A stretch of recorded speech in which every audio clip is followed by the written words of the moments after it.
Assalamualaikum warahmatullahi wabarakatuh.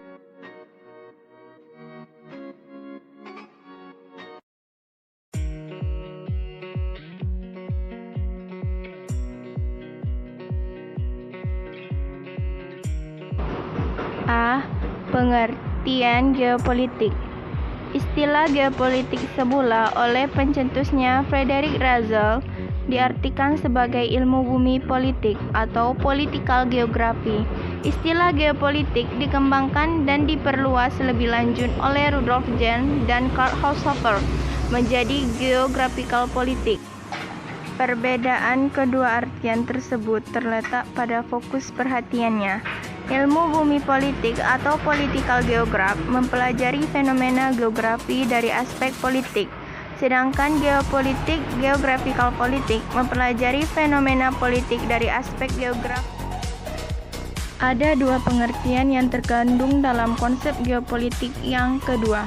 1. Geopolitik sebagai ilmu memberikan wawasan objektif akan posisi kita sebagai suatu bangsa yang hidup berdampingan dan saling berinteraksi dengan negara lain dalam pergaulan dunia.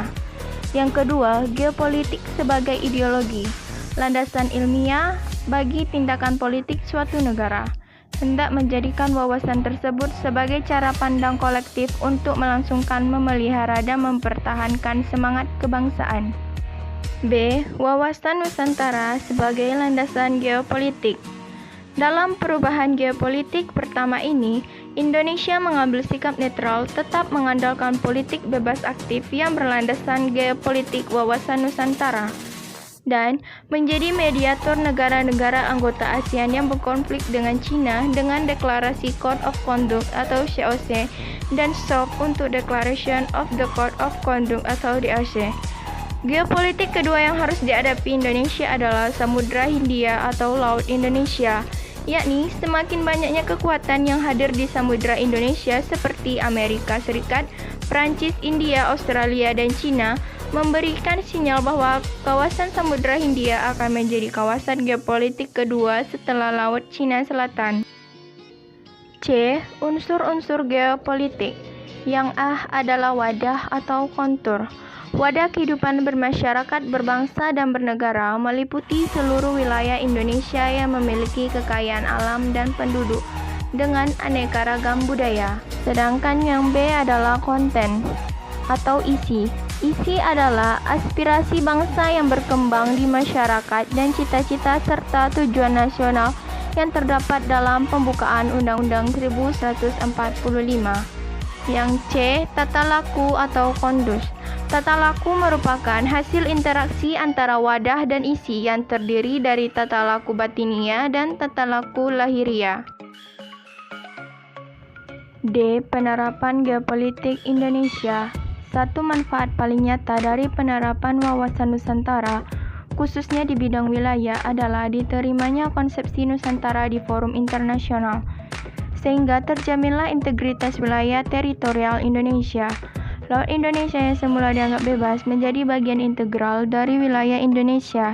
Di samping itu, pengakuan terhadap landas kontinen Indonesia dan ZEE Indonesia menghasilkan pertambahan luas wilayah yang cukup besar. E. Perubahan geopolitik dan ketahanan nasional.